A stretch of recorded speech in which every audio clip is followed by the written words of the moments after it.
إن كل جهرين وحشد حد كبحسان برنامج كم يقبل قابضي سكت الله ذهان النجاد سيد الكوكب سنتي يقاب كذا جاسته. horta ugu horeyn ilaahay baa mahad leh isagaa noo suuro geliyay inay noo qabsanto arrintani waxay nagu dhalatay markii aanu maqalnay in adni ay buugaas qortay looguna markii ugu horeysayna loogu launch gareeyay London ayaa nagu dhalatay maadaama ay ahayd adni role model-kayaga qof Soomaaliland ku weyn annaguna aan nahay dumarka u dhaqdhaqaaqa haweenka ayaa waxaan hoosta ka xariiqnay marka ay adni soo noqoto ee ay buuga keento in aanu xaqiijino in aanu buuga u launch gareyno isugu yeedhno bulshada reer Somaliland awalba adni meel bay kaga taalay aanu tusno adna iyo waxay tahay way bal sidii ay u dhacday xafladdu iyo dareenkaaga maadaama markii hore qabanqaabo ku jirteen haddana xafladii ay qabanqaabiseen ay dhacday والله dareenkayga yacnihii ma cabiri karo adna oo ah qof nagu weyn oo aad u jeclayn maanta ummadda aad arkaysay thousands reer Somaliland ay ka soo qayb galeen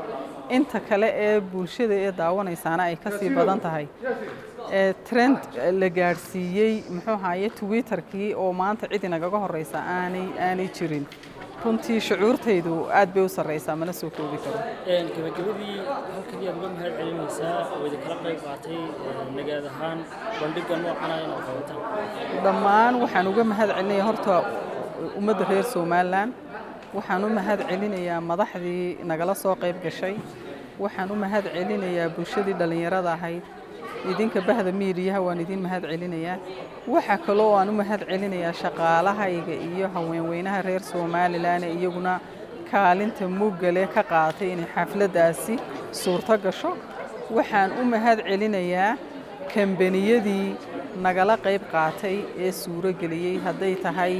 Sam Cable haday tahay True Cable haday tahay Dahabshiil Premier maxay ahaydeen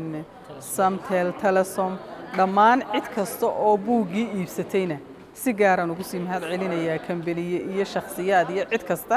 oo buugii iibsatay maadaama buugaas ay tabarucaad adni ku siisay in ay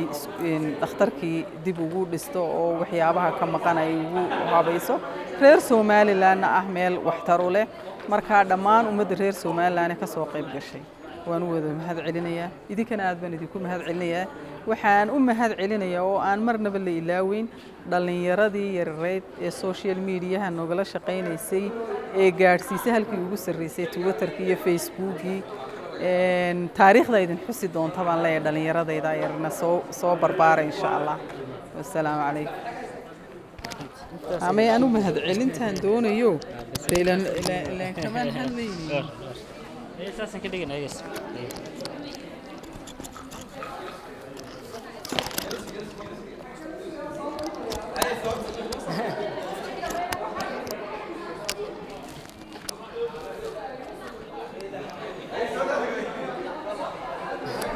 واروي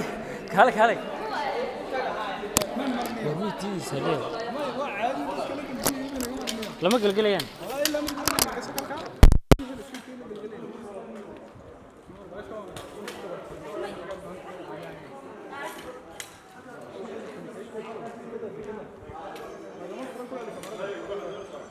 Oh,